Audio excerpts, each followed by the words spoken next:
Welcome to the Causes or Cures podcast, your gateway to understanding health and groundbreaking medical research in a fun and easy to understand way. With Dr. Eeks as your host, join us as we sit down with the world's leading doctors and scientists to unravel the mysteries of health. From practical tips on well-being to the latest breakthroughs in medical research, we cover it all. Don't forget to subscribe. Now, let's ignite our curiosity and together dive into today's episode. Hello, everybody, and welcome to this episode of Causes or Cures. I'm Dr. Eeks, your host, your nerdy navigator through the world of public health mysteries, weird science, and the occasional fun snake oil tale, or how we might live forever. Just kidding, or at least live a little longer, get a little younger. I don't know. We're in that realm today. But first off, a big shout out to the latest listeners, supporters, and subscribers, Linda, Dr. Sue, and Jen. Jen, who frankly is one of the most competent, no BS public health pros I've ever worked with.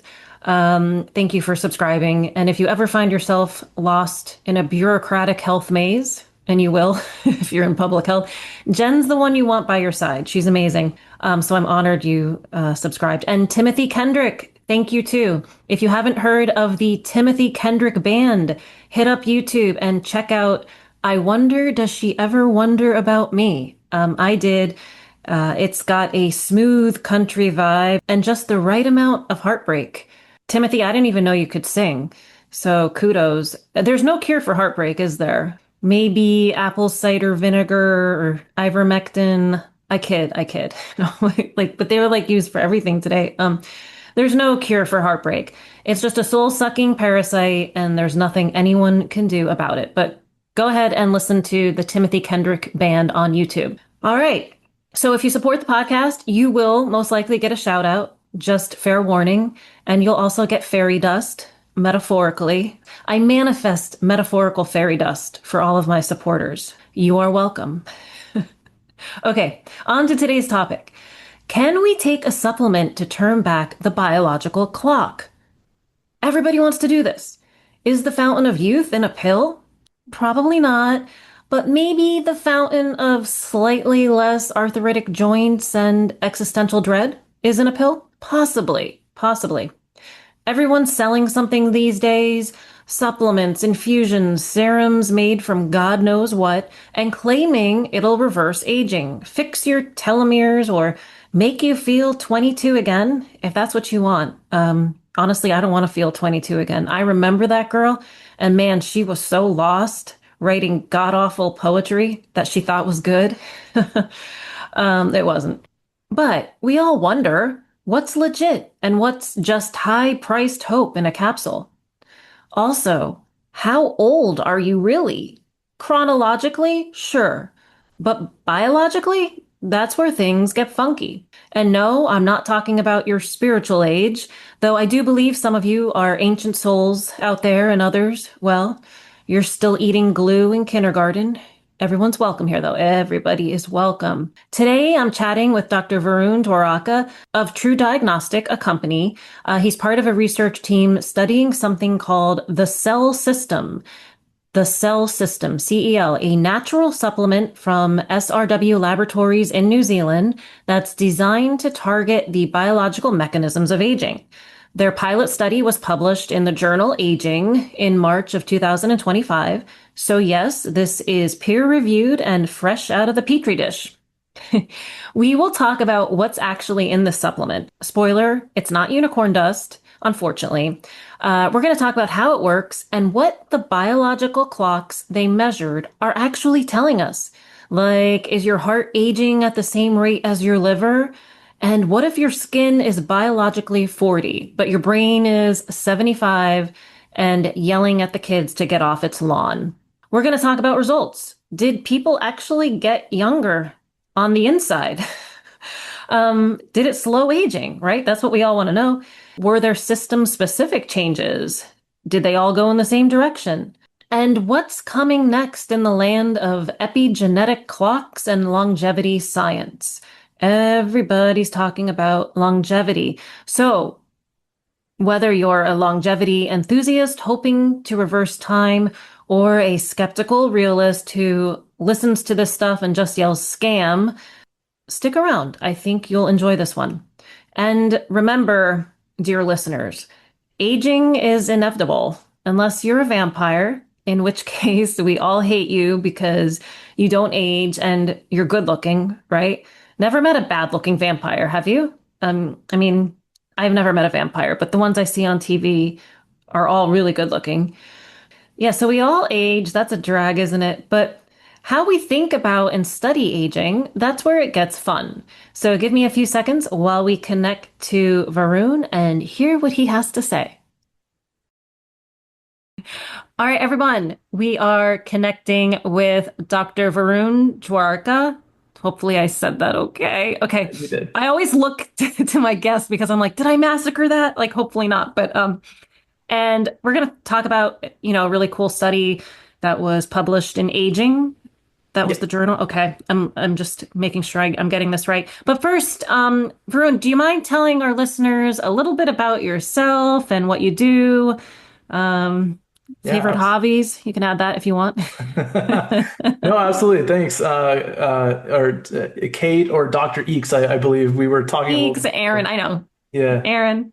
Aaron, yeah. Yeah, no, thank you for having me on. Yeah, I guess kind of to introduce myself, my name is Varun.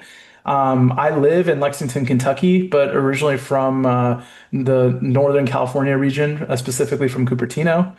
I think the best way to describe myself is maybe just like maybe higher level is just a nerd. I love learning and I love all sorts of just learning all sorts of topics. And recently, I've spent maybe the last 10 years of my life maybe on this whole concept of understanding genetics and more specifically epigenetics from the usage of computer science.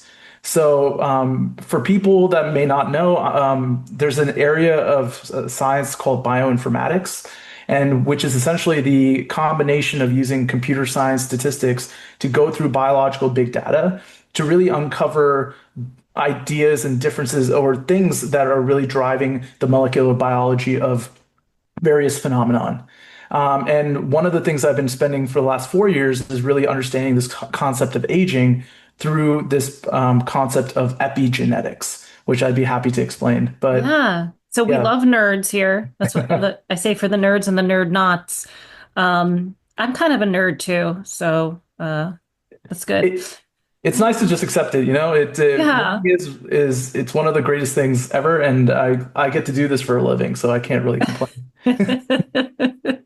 Yeah, there was that joke in grade school, like, what do you call nerds now? And then like later in life, what do you call people who are nerds now? And then it was boss, 'cause they get I don't know if that's true. I think it takes more than being a nerd to make it. It really does. Like you can be a Yeah. nerd, but like lots of things can get in the way. So I have to ask, you mentioned bioinformatics and we're going to talk about epigenetics and all that, but what made you interested in aging research? Yeah, I will be very honest with you. It was kind of a happen chance of mistakes, good mistakes that kind of led me to, I guess, where I'm at right now. I guess if I have to look back on kind of my trajectory, I think I entered into this field through very agnostic. So computer science was actually the way that I entered into aging, surprisingly. I grew up in the Silicon Valley in California, and so technology was really all around me. My dad worked in technology as well, HP and Accenture and all these big tech companies. And so I think the advent of just being able to go through big data was really like burgeoning around like the like 2005 to 2010. And the place that I went to undergrad, University of California, Santa Cruz, was actually the birthplace of looking at the human genome. So the Human Genome Project, the first human genome assembly was actually assembled at Santa Cruz.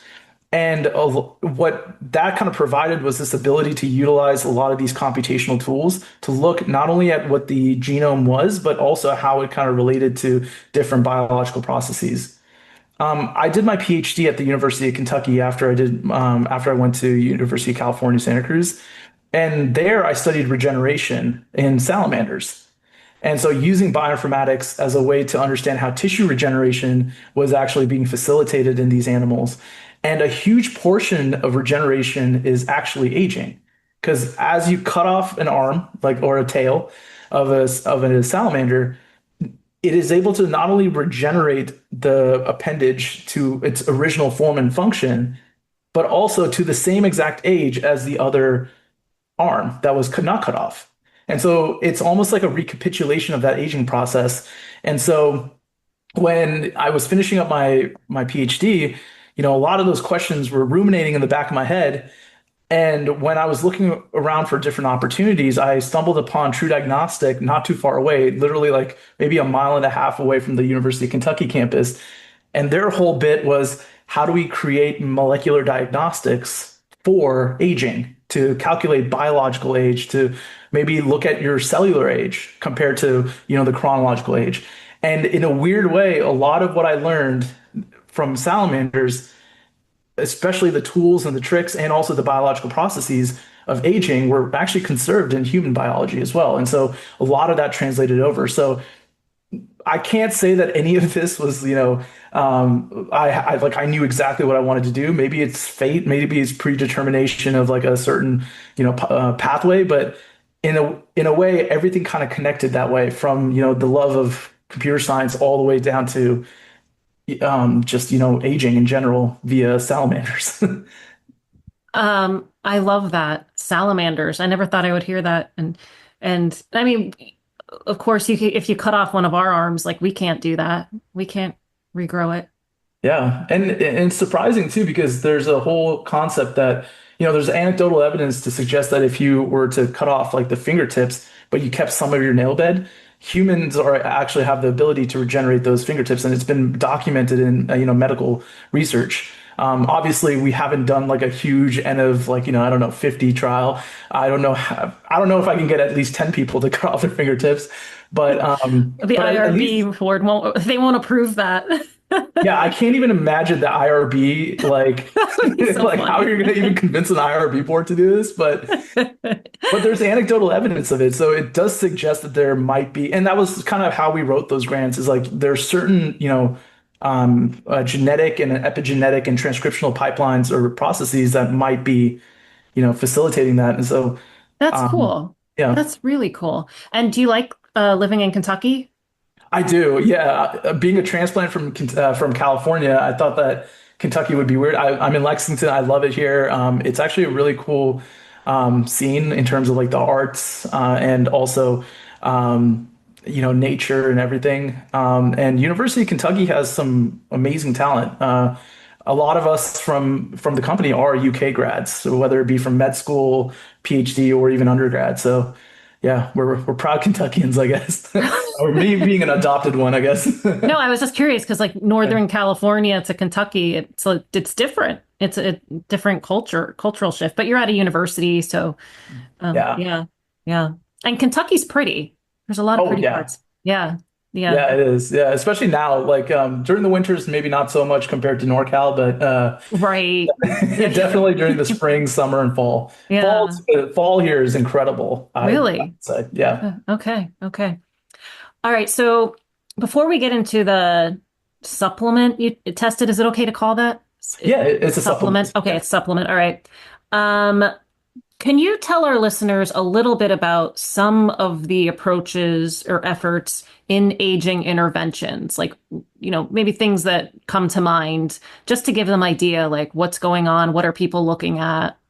Absolutely, yeah. So whenever we think about aging, obviously, there's this whole concept of chronological age, which is the age based on date of birth. But I think that there are a lot of examples, numerous examples, especially in popular culture, where you might have an individual who is like, maybe numerically from a chronological age, 50 years of age, but then maybe look older or younger from a phenotypic level. So the way that you just look at them.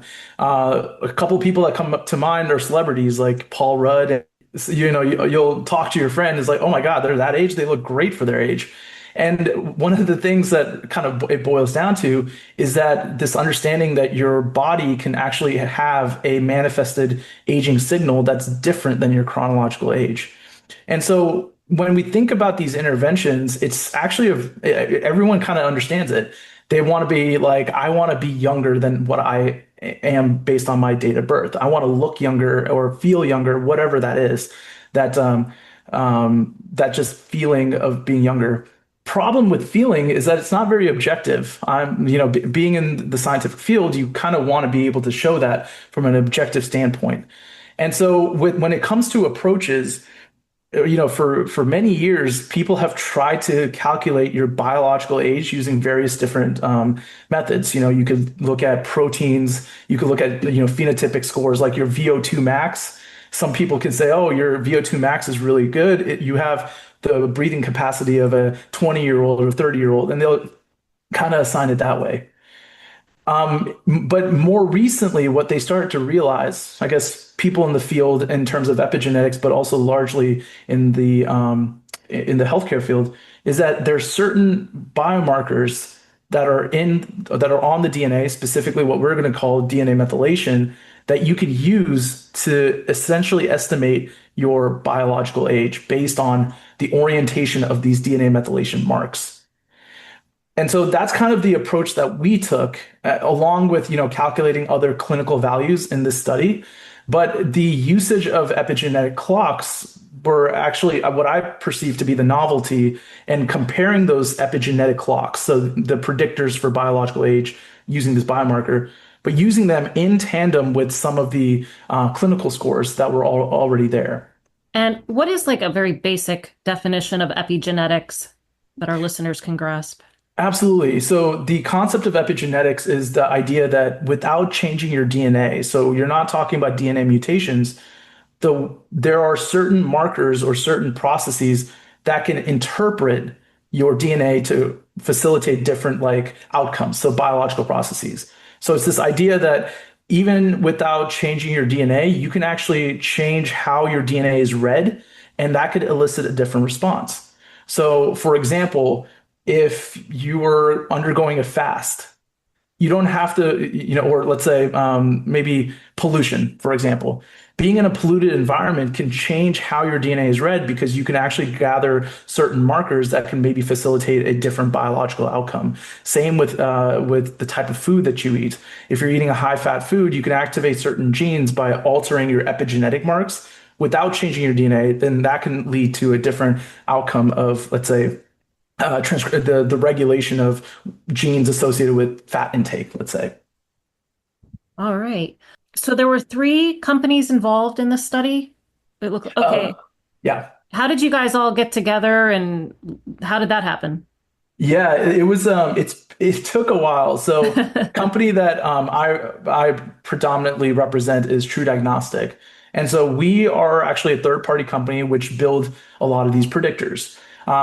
We do have a commercial entity where we can sell you an epigenetic test, because the stuff that these predictors that we build, we realize that kind of like 23andMe, people want to understand their epigenetic age. So that consumer aspect is there, but we also serve as a research, almost like a CRO, like a contract research organization, where a lot of the times we're trying to figure out how these epigenetic predictors are working. So we work with a lot of these different companies that say supposedly they have, let's say, a therapy or an intervention that'll make you look younger or feel younger, like lose 6 years out of your life or something, or not lose, but gain 6 years out of your life. And our whole motto is, okay, prove it. And so that's how we got connected with SRW, is because SRW is all in the field of natural supplements that are gathered to reduce aging or reduce the age-related effects that are impacting individuals. And so they came to us because they knew that we had this product, this predictor, and then we used that predictor to really facilitate, or just to see if their product was actually decreasing age. And then the other individual that was there is actually a clinic, Dr. Steve Warren, who actually did the whole he was the one that recruited some of the patients from Utah. So this was a predominantly American population as well. And SRW is in New Zealand? SRW is based in New Zealand. Yes. Nice. New Yeah. Zealand, Kentucky, and regenerative wellness is in Utah? Yes, I believe it's in Utah. Yeah. Okay. Well, that's where the most of the patients were from, or Yeah. participants, sorry. Yeah. All right. So you, so this Cel System, CEL, Mm. that was created by the lab in New Zealand. Is that right? Yeah, Okay. so Okay. Go Dr. ahead. Greg McPherson is actually a pharmacist in training, and so one of the things that he really wanted was, creating a supplement, a natural supplement that was able to attack these different hallmarks of aging. There was a fantastic review paper that came out in 2013, and then recently came out again, where they identified originally 9 different hallmarks of aging. Now it's 12, which includes things like epigenetic reprogramming, telomere attrition, so the reduction of telomeres, and other facets that are thought to contribute to this aging process. And so Greg McPherson actually figured out a concoction, if you will, of different natural herbs and ingredients that he combined into a supplement that was the Cel System. And could you remind our listeners or tell them what telomeres are? Just Yeah, yeah. So originally, actually, telomeres were one of the telomeres. molecular. Yeah, yeah, yeah. So Tela. Gotta call yeah, them I actually telomeres. don't. I say telomeres. It could be telomeres too. No, it's probably both. It's probably both. Yeah, so telomeres originally were used as a way to look at the age-related effects on DNA shortening, essentially. So telomeres are caps that are added at the end of DNA fragments, where essentially it's almost like a spacer that's there because the longer the telomere is, because of the environment, the lytic or like the I guess how would you call it? The nature of the cellular environment, a lot of that DNA can get eaten up or chewed out by different cellular mechanisms. And so telomeres were actually a way for the body to protect the DNA from that lytic environment, essentially. So the longer the telomere, the less of a chance that the actual important DNA would be chewed up. But what they've also seen is that as individuals age or undergo cell cycle, every time a cell is undergoing cell cycling, so division of the cells, those telomeres shorten. And so the faster those cells are cycling or replicating, you could increase the loss of that telomere region. And that is thought to be associated with that aging phenotype. And so essentially, Yeah. telomeres are that protective caps on the DNA. Protective caps. Yeah, I like that. Yeah. So that'll make sense to folks. Now, when you talk about these natural things or herbs that go into this concoction, can you tell us a little bit about what those are and like why he chose them, to put them in this this mix? Yeah. I'm thinking of, for some reason, I'm thinking of like someone, stirring a big cauldron or something, but No, not a problem. It's actually a very good question because that was one of the first things I was like, asking about. So a lot of the different ingredients that he chose were actually based on prior knowledge of the individual ingredients. So forgive me, like the specific ingredients are not coming to mind right now, but I can definitely let people know just to go directly to the paper. But how he kind of positioned it is that he only chose those that had previous, from an individual perspective, previous literature to show any type of improvements from the functional level. And so these were already chosen based on their prior clinical knowledge of, okay. hey, individually, these particular ingredients can seem to improve your aging aspect or like just, or sorry, your functional health aspect. But I will say the combination, we chose them based on the fact of the individual ingredients, but the Hmm. combination was actually a little bit of a shot in the dark. I believe that Greg, when he looked at it, he was able to choose certain, I guess, concentrations that seemed to work and to make sure that the stability of that supplement was preserved. But beyond that, we haven't really tested which combinations actually really worked. So it was very surprising that even when they were combined, they did have a good effect in terms of the overall decrease in the biological age that we observed. Yeah, I mean, sometimes you'll see, if you walk into a health store, a bunch of ingredients, thrown in one capsule, and they were maybe there's a study here or there, for the individual ingredient. I'm just curious about your perspective on that because Yeah. I've talked to people who are more involved, I'd say, in like natural health or herbs, and they're like, oh, that's what you do. You just combine things, and but then I'm like, well, is there a synergistic effect? Like, couldn't one, uh, go against the other one? Like, are we sure? But I was just curious about your perspective on that. No, you're absolutely right, and this was a pilot study, and I think that was one of the reasons why, we kind of came in blind and let the data speak for it.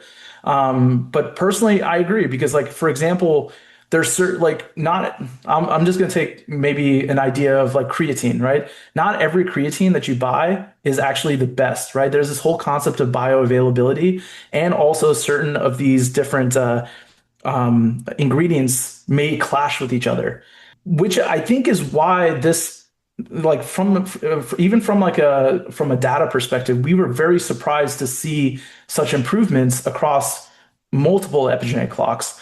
Like for example, so I think a few of the ingredients, if I can remember, is vitamin C, Yeah. vitamin B12, zinc, and then I think hobamine as well. Hobamine. Yeah, I wrote that down because hobamine, astragaloside, and then Galside, yes, yeah, rutin or rutin. I yeah, want to say rumen, yeah, and yeah. NMN, which a lot of people take right now. Which is also a very contested ingredient as well. NMN, like, Is it? some of, there have been some studies that show that maybe NMN is not necessarily the correct one. You might want a precursor of NMN or something like that Oh, too. But all of these were combined in this pilot study to show that like as altogether, it didn't have a negative effect on any individual, but we wanted to see if, after a year-long estimation, whether we would see any of these clocks decrease. Because from SRW's perspective, they want to show that this cell system decreases age. But what we wanted to see is whether any of these epigenetic clocks respond to the combination of these ingredients, which okay. is where the synergy really comes into play. Yeah, no, and that's fair. And this is a pilot study, so you didn't have like a control group. This is just people signing up, and then like maybe Yeah. now you can do a because the results looked okay, maybe you can do another one. Yeah. Okay. And I'll be very honest, that was actually one of the biggest things that, like, even for me, I was like, I wish there was a placebo group or a control group that we could have included. But, Yeah. coming from the world of salamanders to humans, you can't really treat humans the same way as salamanders. You can't just like, confine them to a little bowl and just, do whatever you want with them. And so one of the things I'm starting to respect a little bit more is, Are you going back to salamanders, Varun? I might, honestly. At least Okay. salamanders eat their food when they're just getting to them. They're easier. They're easier to deal with than humans. I get it. Yeah, that's why I got to tip my hat off to the people that were a part of the study because compliance is a huge thing. I'm sure Exactly. working with patients, like having patients be on a certain regimen and Yeah. making sure that they follow it is one of the hardest things. And so that's where I think we needed to just get started somewhere. Yeah. And so with that, I think that's why the pilot study was really necessary because then Yeah. now we can get funding for an actual like randomized control Yeah. trial. Well, Is that's what the we're other doing thing now. too. Like you need to have the funding for a larger trial, and a lot of small, companies don't have that. So if they could have, a lot of people start with a pilot study. There's nothing wrong with that. I'm just making sure our listeners understand. So can you tell us a little bit about like participants and age and underlying health status and how they did this, how you did the study basically? Yeah, absolutely. So a lot of the patient recruitment was handled by Dr. Steve Warren. A lot of these individuals were middle-aged, so anywhere from 45 years to I think it was like 55 or 60. And so we made sure that these individuals were, let's say not not young already, so you can have artificial, youthfulness, if you if you will. But we're representative of a population of the individuals that would go to something like SRW to take these kind of Got it. The target market. supplementation. The target market, exactly. The other thing too, which is I thought was really the best part of the study was these individuals were pre-screened to make sure that they didn't have major comorbidities and they were already optimizing for their health. So Dr. Steve Warren is a functional medicine doctor, and his whole MO is to help people optimize their health. And so one of the analyses that we did was we actually compared this set of individuals to the individuals that typically take a TruDiagnostic test and also another cohort that was from Mass General Brigham University. So from that patient network, we compared these individuals to two different cohorts. And what we saw was that at their baseline, they were already significantly lower in their biological age. And that is important because what we wanted to see, and and honestly, when I first saw that, I was like, oh, we're not really going to gain anything better.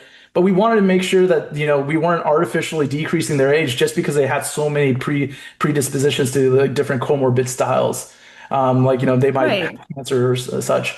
Yeah. So yeah, so that's kind of how we started it off. I think we had if I remember correctly, more males than females, but we still had some female representation from the study. But yeah, going from that, we wanted that was kind of the population that we chose from.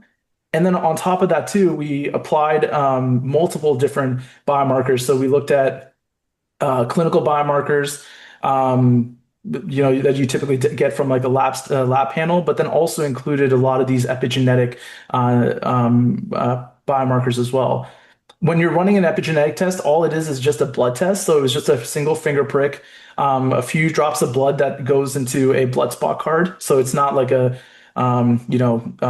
a huge like vial of collection that you typically get at your lipid panels or lab panels. And then once you get that card, it got sent to our facilities because we have a lab that actually is able to quantify all those methylation sites across like a million of these DNA methylation locations on your DNA. And then from that, we're actually applying a lot of machine learning algorithms that we've built and also the larger community has built to quantify what those epigenetic ages are across multiple different clocks. We didn't just use one. I believe we used approximately anywhere from 17 or more epigenetic clocks. It's a lot. It's a lot of Yeah. clocks. Yeah. And Yeah. how did they take the supplement? Was it every day? Yeah, I believe they were administered or they were taking the supplement pretty much once. I believe it was once a day, Okay. orally. Okay. And then this was a year-long study Yeah. and you did Yeah. So we did baseline baseline 3 months, 6 months, and I believe then it was a a year. year long. Yeah. And then you also told them to walk and practice mindfulness. It's always Yeah. good. Which, That's good. It's always nice. yeah. Which I mean, that's another, I will say that is a limitation of the study is that it could be just the aspect of, walking and mindfulness, but we didn't think that it would affect the outputs that much. I mean, if we were to redo this again in the randomized control trial, that's something else that we could look at is, what is the impact from just the walking and mindfulness versus the actual supplementation. Maybe to see where they walked. Some people walk in really stressful neighborhoods and others are walking in forest with birds and Yeah. flowers. Yeah. Yeah, hopefully it wasn't like Salt Lake City with like a bunch of alleyways. that they were walking Exactly. through. Yeah. Exactly. Like when I walk my dog in New York City at midnight, I'm like stressed out. That's like totally doing nothing for my epigenetic age. All right. So you looked at epigenetic age. You also looked at the effects of the supplement on physical performance, body composition, inflammation. Can you talk a little bit about some of these results?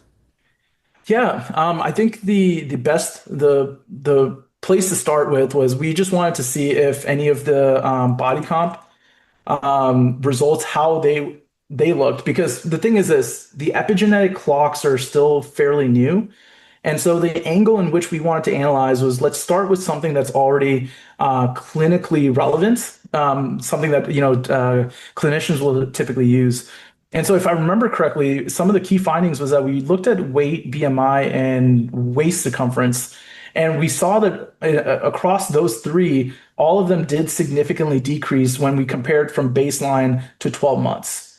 So I think some of the p-values were, and the way that we considered something to be significant was when we compared the individuals from baseline and do a paired, if for those that are statistically inclined, a paired Wilcoxon-Rank sum test to the 12 month. We wanted to see if there was a decrease of any type, but it had to be meet a significance threshold of p less than 0.05, which is a standard threshold essentially. And so, but what was kind of interesting was that, and this also comes to the clocks, and I'll explain why I came to the clocks, is that between 0 and 6 months, we actually saw fluctuations where either it didn't significantly change at all, or there were increases or decreases, but like barely any change. A lot of the most significant change, and especially in these the clinical outcomes, really came between 6 to 12 months. And when we looked at the epigenetic clock data, we saw something very similar, where actually between 0 to 6 months, like some of these epigenetic clocks, I believe the Horvath clock was one of them, which I can explain what that is, but one of those estimates actually significantly increased between 0 to 6, but then from 6 to 12 showed a significant decrease on that latter tail, which is surprising, but also kind of opened our eyes to this whole concept of like the hormetic response. Maybe the body is trying to figure out how to utilize these supplementations, because technically the increase or the usage of some of these supplements might cause a little bit of a maybe disturbance or an unevenness in certain production of these like vitamin C values or whatever. And so there's a little bit of an adjustment effect that I believe we're seeing in those first 6 months, but then really a lot of the benefits were kind of coming from 6 to 12 months later on. That's Now, interesting. obviously it's a little bit of a hand wavy answer, but it was an observation that we were surprised about, but also we've seen in other studies as well, specifically in the epigenetic clock studies. There tends to be an increase between those first 6 months, or the first couple time points, and then the advantages start to show. So that would be, I mean, and this is not like a take-home point or anything like that, but perhaps it suggests that you need to be on any sort of, supplement like this for a while before you see an impact. Is that kind of? That's what we're thinking. Obviously there might be some level of like an accumulation factor. We didn't we didn't talk much about individuals, because obviously when we came in with the data, we were blinded to who each individual was. This is why it was nice to work with 3 different groups, because we can just go data agnostic. And then so we do want to look back and see, who were the individuals that responded really well, but then also who were the individuals that didn't, and see if there was a level of association to, like, let's say, prior health histories that they might have, responded well to or not. So you saw a significant improvement, though. Is that?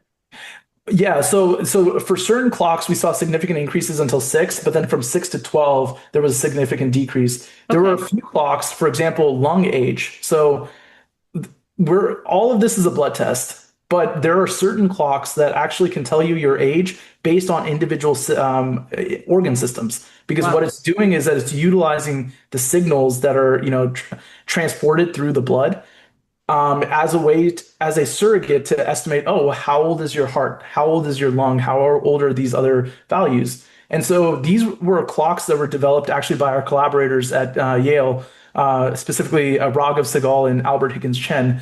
And so they developed this independently. And so we just applied that clock here. And what we noticed was actually their lung age actually improved. So their overall lung age from the start to the end didn't even show an increase, or it just showed a decrease the entire time.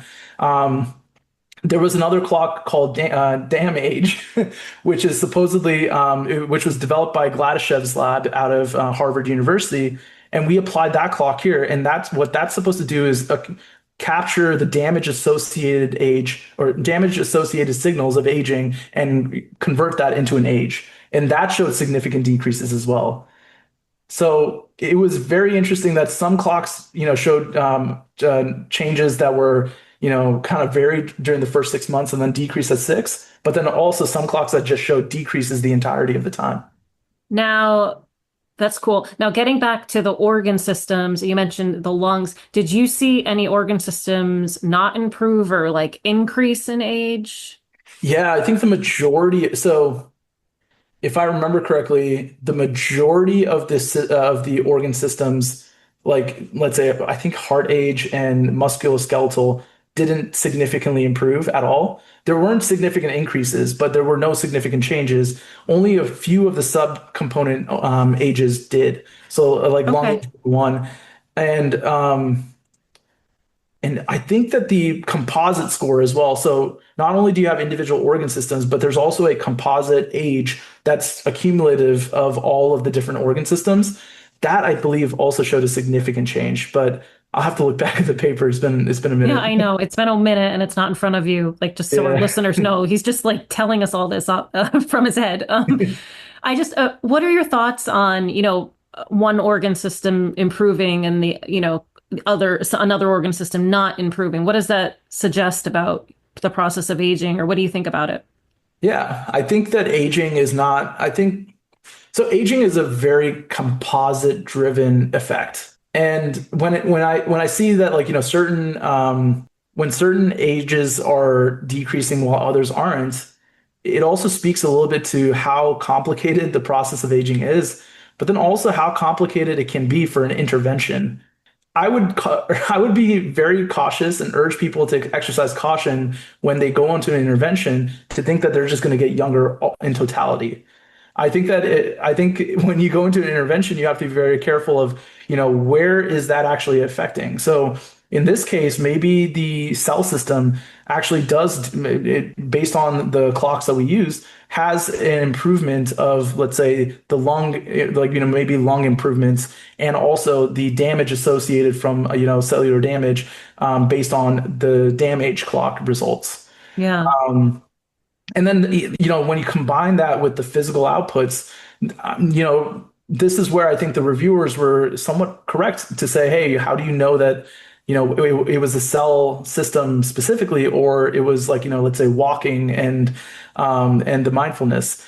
Now, what we did show is that using both at the same time did decrease. So like maybe that's how you would want to use the cell system. But I think, yeah, to your point, I think that aging is a very complex procedure or a complex system. And if you see certain decreases in certain clocks, what I always tell people, researchers and users alike, is please understand what that clock is trying to tell you. This is no different than taking, your lab panels. You're not going to look at your glucose levels by looking at your VO2 max, right? You have your HbA1c Hmm. as a panel to look at specifically glucose. That's, I think, the same thing that we could look at here. So you're bursting some bubbles here. There's nothing that we can take right now that'll send us back to our youthful selves. But I would, 100%. yeah, and obviously, as a representative of TruDiagnostic and also, adjacently to SRW, Hmm. what I do really appreciate about the cell system is that in this current combination, we did see decreases in these age measures that are relatively difficult to change because again, these are already health optimized individuals, and so for individuals that are wanting to start, this is a good way to start. But just understand that it is really affecting your overall age in particular regions. And as we study this. As we study these ingredients more, not only from a commercial setting, but from an academic setting, you'll Hmm. start to realize that maybe there are other, concoctions, if you will, that could be added to optimize the bioavailability Um, and of, just for our listen, the cell system is what the supplement is called. Is that yes, the cell system okay? is yeah, from Okay. SRW. The Yeah. cell system. Now, one thing that struck me from your paper, because people talk about inflammation, probably too much, but we always talk about inflammation and chronic diseases and aging, and you did not see a significant improvement in inflammation. Is that right? Yeah, I believe because I think that was coming from our clinical values because I think we looked at Yes. IL-6 and Yes. if I'm remembering that correctly, well, we saw actually so we saw very similar. Oh man, I gotta. I think we saw very similar. Maybe okay, maybe quote me on this, but CRP I believe was one. So there's Yes, that makes multiple. sense. That makes sense. Yeah, C-reactive protein. Uh-huh. yeah, so C-reactive protein and IL-6 were the two that we studied, not only from a epigenetic view, because I'll explain why, but also from like a clinical lab value.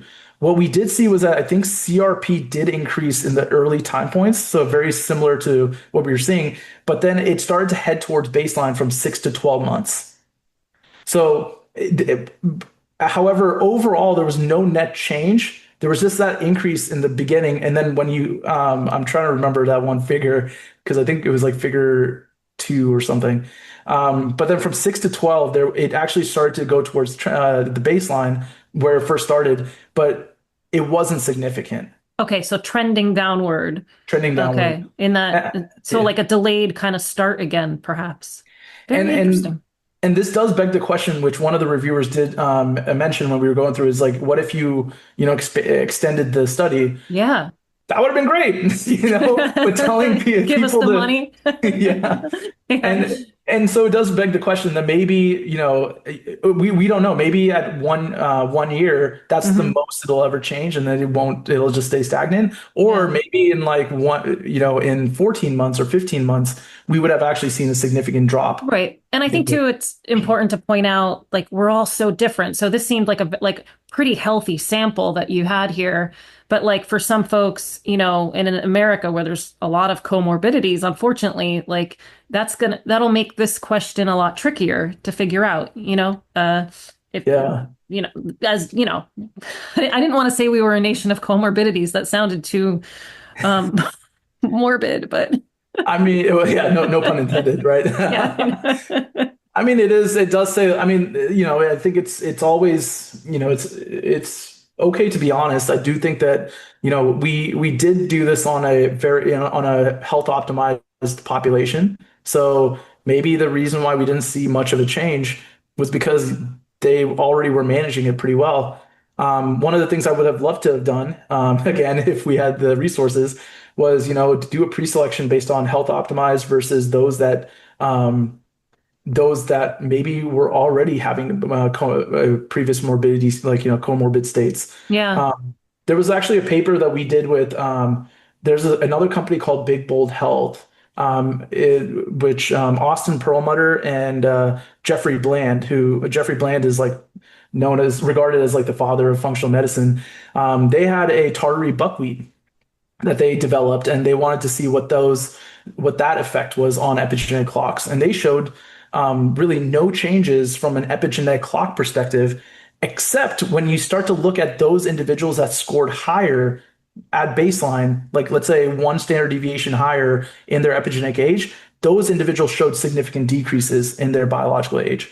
So the interpretation there was that if you started off at a higher epigenetic age compared to, the rest of the population or even your chronological age, then you might actually have more gains or less gains, I guess, more aging reversal gains This than is where language gets tricky, right?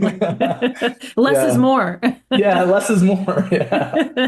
Yeah, and so it does speak to the whole point of, yeah, maybe we could have seen this differently in individuals with a different morbidity state. Yeah. I mean, but it's also kind of impressive that you see an effect in people who are pretty healthy too, because it's like, wow, that's, Yeah. they're already doing all this good stuff to keep them healthy. And this pushed them, closer or whatever to youth, the fountain of youth, whatever it may be. So I wanted to ask you about where is it here? Oh, when people did people complain at all about the supplement? Like, were there any side effects, or no one really said anything? So yeah, so we never received any kind of information from Steve Warren related to whether there were any side effects. I believe there might have been one individual who did drop out, not part of this study, but there was one individual that dropped out. But I think that was for other health reasons. I think that they later they had some kind of a cancer scare, and so they dropped out of the study halfway through. And so we didn't include that person just because we didn't. Even Sure. though it was after the fact, it didn't satisfy the inclusion exclusion. Yeah. But beyond that, there was no information that was shared with our group, at least, whether these individuals, like, if there were any kind of side effects. Stomach upset or something like that. So they Mhm. tolerated it pretty well overall, is what you're saying. Yeah, Hmm. yeah. And what is next for Cell System? I'm just curious, like, is this available on the market? Are you, oh, you're not, it is. Yeah, Okay. yeah. This is a combination of three different supplements: Cell One, Cell Two, and Cell Three. That SRW is already they've already created and have been selling for the last few years. Obviously, I'm not going to lie to you.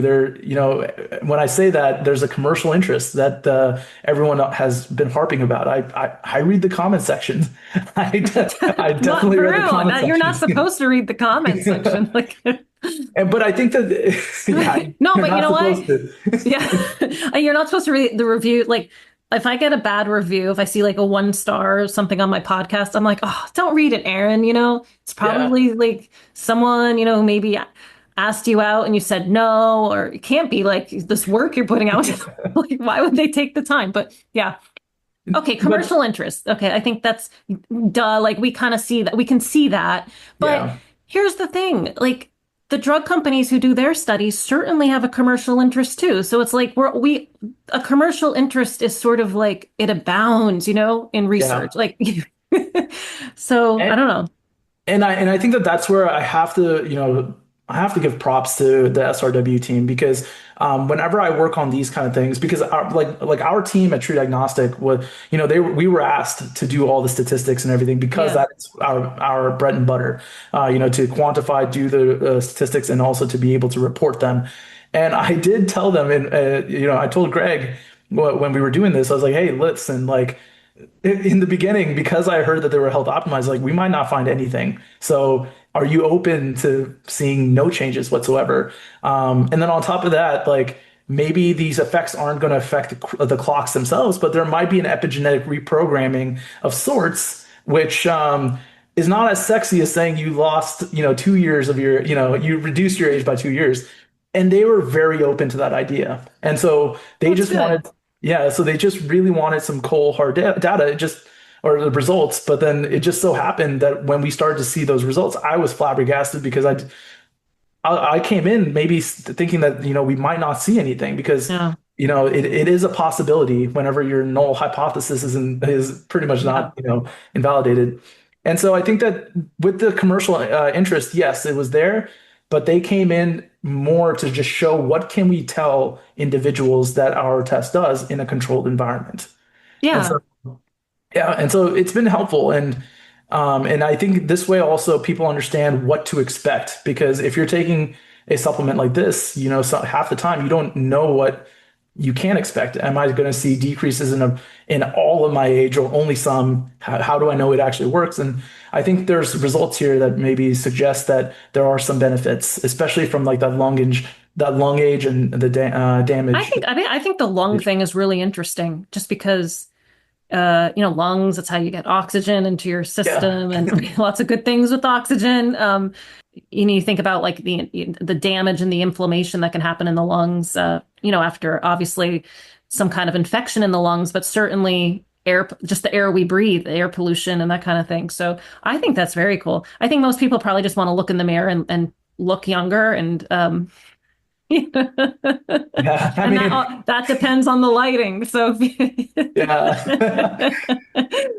um anyway, so this is and what is next for you? For us at True Diagnostic, and especially for me, now that we have these clocks developed, not only by us, but like just generally the Yeah. field, a lot of what I've been working on are really trying to figure out, are there certain interventions that get a lot of hype that we could use and implement to really show whether those interventions are doing what they're saying. So, for example, and I'm going to quote some studies that we haven't done. So, like for example, there was a really cool paper that came out I think a couple months ago with I think Steve Horvath was there, but it was another KOL in the epigenetics field. He was the one that created the first epigenetic clock, where it showed that omega-3 by itself is actually, just taking that daily supplementation is able to decrease your biological age significantly. I don't remember exactly how many years, but it was a significant reduction compared to just, exercising or using vitamin D. So, there are all these different types of like supplements Yeah. and pills, if you will, that are touted to improve your body, but it's really going towards this whole personalized medicine. So for us, Precision. Yeah. we are fortunate to work with functional medicine doctors, and so every doctor says, "Hey, I have there are improvements with these individuals. We want to use your test to see if those improvements are not just phenotypic but also molecular, and so we'll help them get started." We are also a bunch of, computer science or computationally inclined individuals. So we're developing more predictors. So, right now for example, we're using epigenetic clocks as a surrogate to look at age. And we really care about age, not because we care about that number. We care about that number's association to risk of disease. If you're at an elevated biological age compared to chronological age, that means that your risk of disease is higher based on that. We've been thinking, why do we need to calculate the middleman? Why can't we just calculate risk of disease using DNA methylation as a biomarker? And so that's what we're doing. We're creating methylation risk scores, which are very similar to, let's say, polygenic risk scores, where let's say you go to the doctor and you look for a genetic test to see what your predisposition is to Alzheimer's. That That's a very polygenic cool. risk. Yeah, sorry. Go ahead. No, I think that's cool. Yeah. That's more interesting to me, like the risk, the disease risk. Yeah, so polygenic risk scores are already there in the market, but maybe it's not a problem, but the thing that polygenic risk scores don't really hit is how does that risk change? Because that is based on a static DNA molecule, right? Like DNA is not supposed to change at a rapid pace, or else please get checked for that. Your DNA should be stagnant, it should be static, and it shouldn't have many mutations occurring throughout your life. Mm. This is the opposite for DNA methylation. DNA methylation will change based on different exposures to the type of food you eat, the environment that you're part of, and even stress. And so if you can calculate a disease risk based on that type of actionable biomarker, I believe it provides a lot of risk health scores that are Yeah. actually manageable by you. So, Yeah. and one of the things that actually we recently just came up with our first version was a depression risk score, where right now there's no actual molecular test for depression. Amen.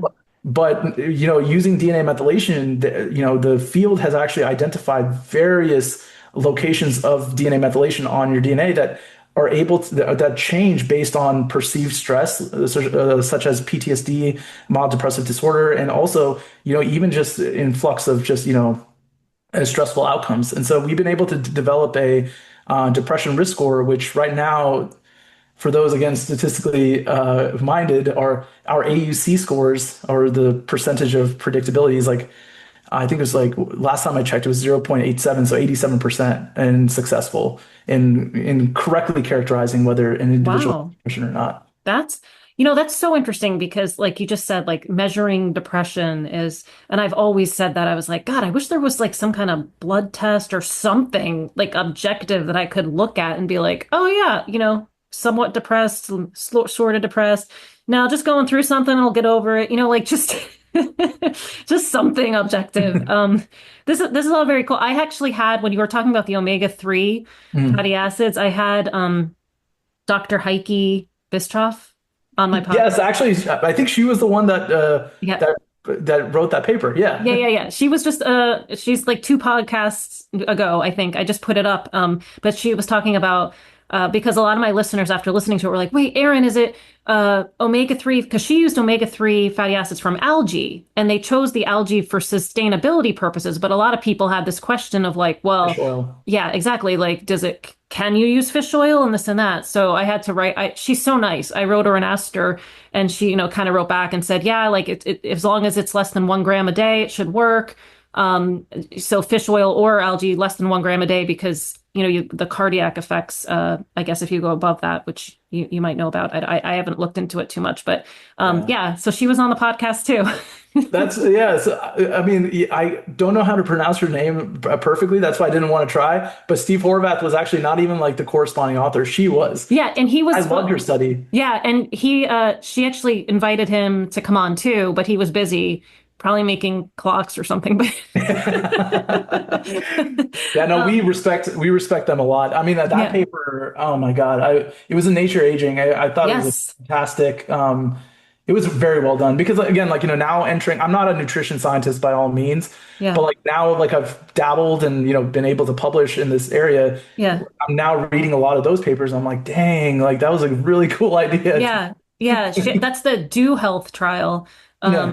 And it's a longevity trial in Europe for our listeners, but yeah, that was great, and she was very interesting. But this was also very interesting to me, and especially where like you guys are taking the field. I think that's also cool for people to hear about. But yeah, okay. One last question I have to ask you, so are you still reading the comments, or did you read one comment and you were like, oh my God, I can't believe that person said that?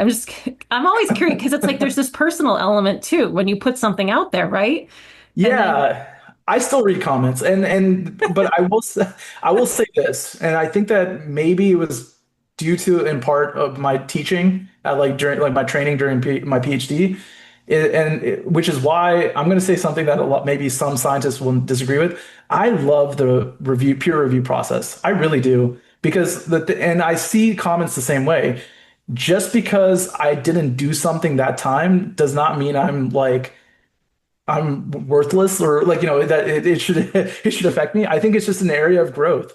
And so the same way that a peer reviewer, even if they're trying to be really terrible to me, if I could just like think of them as like they're just helping me out identify a hole in the study so then I can actually provide something that I'm proud of. That's what I think about the comment section.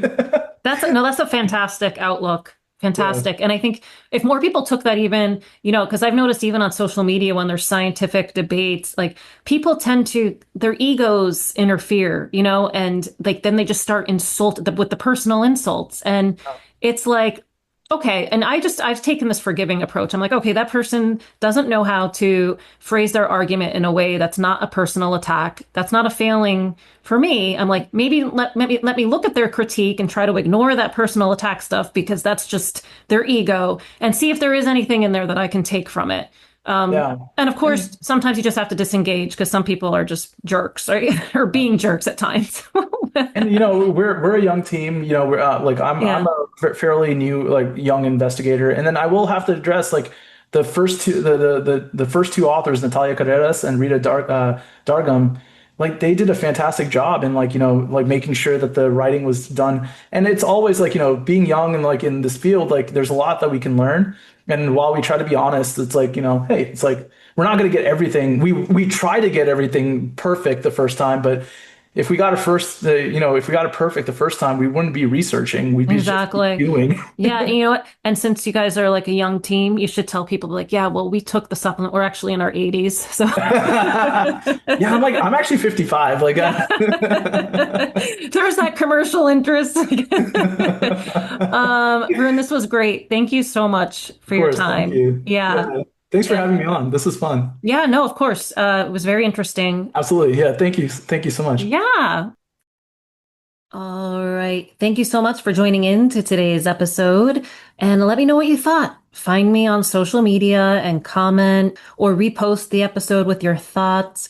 You can also email me. People do that all the time. They email me about episodes, sometimes episodes that are like 3 years old. And I'm like, they're all amped up. And I'm like, what is this person talking about? And then it's like, oh, that episode from 2021. Cool.